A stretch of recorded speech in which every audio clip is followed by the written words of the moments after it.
basically finance, what I know about, is what gave our party the biggest black eye.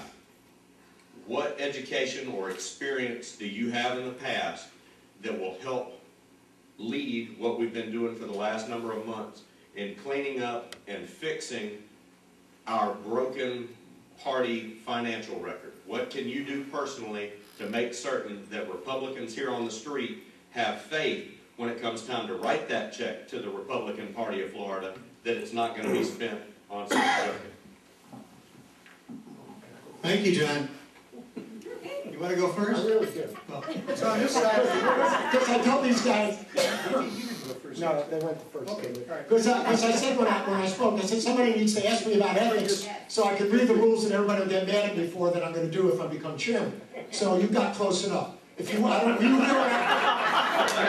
you here when I spoke? Okay, so I don't have to tell you that I raised money. So good. So now I'm going to read my 5 rules. And then everybody can tell everybody else and they'll all be mad at me and I won't get elected. Because people are going to be angry when I read these 5 rules. The number one I already told you about. That we're only going to make as much as Carol Jean made. Now that was $40,000 less than Jim Greer made. So that means in 2 years, I just raised you $80,000. That's honest. That's real money that's not going to be spent. That I'm giving you. These guys have no choice but to sign on. What are they going to say? No, I want to. All right. This is too simple. Number 2. Now I'm getting into serious stuff. No county chairman may sell goods or services to his or her REC. So if you're chairman of this county and you own a limo service, well, your county REC is not using yours, and I don't care what kind of discounts you give. Okay? Trust me on that. You can be mad at me. You can think I'm negative campaigning. If we don't do that, they're going to bite us for it, they being the media. Number 3, related rule. No RPOF chairman may sell goods or services to RPOF or to any REC. Because this is the whole boss thing. I ran my company, I had 600 employees. I was boss. When you're boss, they agree with you just because you're boss. So you got to get past that. Number 4, RPOF reimbursable air travel may not exceed commercial coach fare for the equivalent flight unless said flight crosses the Mississippi or the Atlantic, in which case first-class travel is permissible. In other words, you want to hop on a charter jet, you get reimbursed for coach fare, you pay the rest. That'll cure them in a hurry.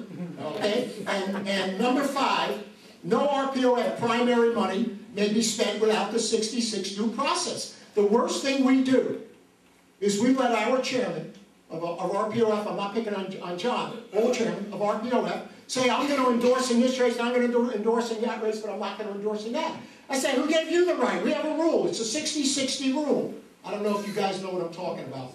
But it's a 60, but the truth is we have a rule. It doesn't matter what I'm talking about. If I'm chairman, I want to endorse, I come to the quarterly meeting and say, guys, we need to endorse this person. I need a 60% vote to endorse, and then I need 60% of you to endorse this person. And if I don't get it, we don't endorse and we don't spend a dime. And we would have saved a lot of money this year on doing that. Thanks for the question. Yeah, I fly coach everywhere. It doesn't matter to me, even to Japan to visit my daughter. Anyway, what we can do for oversight, number 1, first rule we have to change, and I think we'll be addressing this in December to get everyone to vote on it in January, is the board has to have ultimate oversight. The biggest problem we had, and Doug, Sid, and I were in the trenches fighting Greer, we had no definitive rule limiting the power of the chairman. Number 1, 2/3 of the board in Virginia, which is the model we probably will adopt, that has oversight over the chairman and any other officer in the RPOF. With cause, they could rescind an election or fire them. That is the first safeguard that has to be done.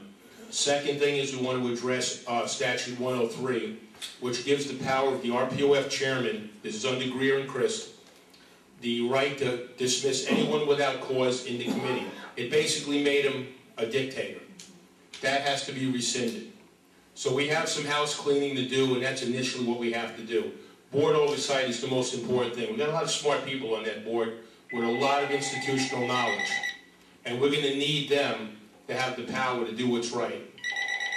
As far as the other stuff that goes in transparency, on our rules right now, any board member can request any record that there is, financially, any donor, any expenditure. It's not extended to the executive committee as a whole in a public meeting, Because quite frankly, we don't want the enemy, the Democrats in this case, to know what we're spending money on, how much we have. Now, as a board member, we have that right. It was circumvented because of the dictatorial practices of Chairman Greer, backed up by Charlie Crist. That will never happen again, because I'm sure I can speak for Sid on this. Doug's on the board. I can speak for Doug as well. That we will vote that the board will have oversight, and that should be the first step, and goes a long way, that these abuses will never happen again.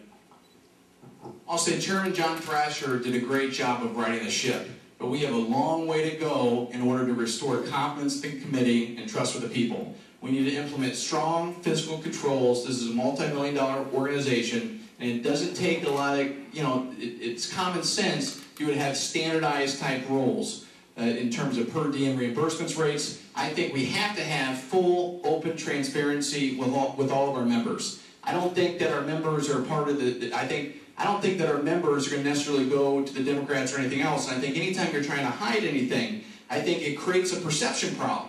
And the problem is, one of the biggest issues we face as a party is the perception that the Republican Party of Florida spends recklessly, and that we have inept people managing the party. We have a long way to go to restore trust with the people, and we're going to have to work hard to bring back our small donors and our big donors, and we're going to do that by having fiscal controls, full and open transparency. And my background is I've managed multi-million-dollar organizations, specifically campaigns.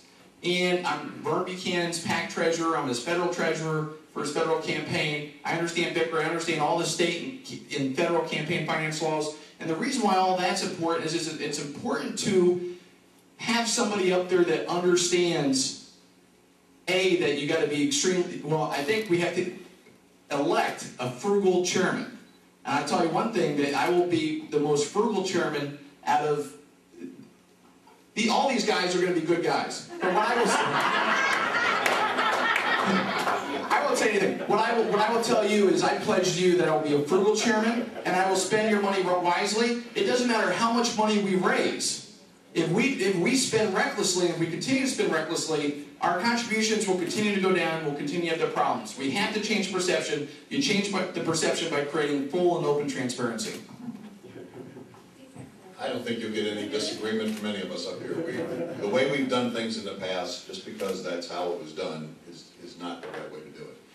I think all of us are saying the same thing. I have a track record, as I said. I've returned money to the state.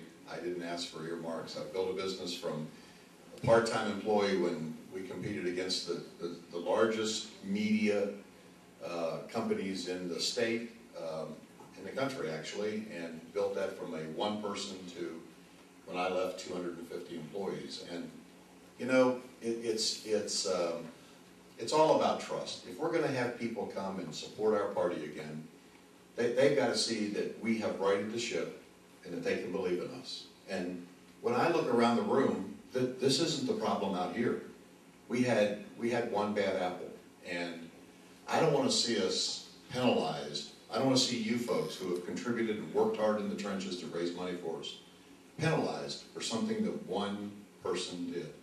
We'll straighten that out. We've got to deal with that. But we need to move ahead. We keep spending a lot of energy on something that some guy did that a lot of you didn't think should have been here in the first place. So I encourage you, I'm glad you're here tonight. I wanted you to know more about all of us. I think we're all saying the same thing, and it's all about trust. And thank you for everything you've done.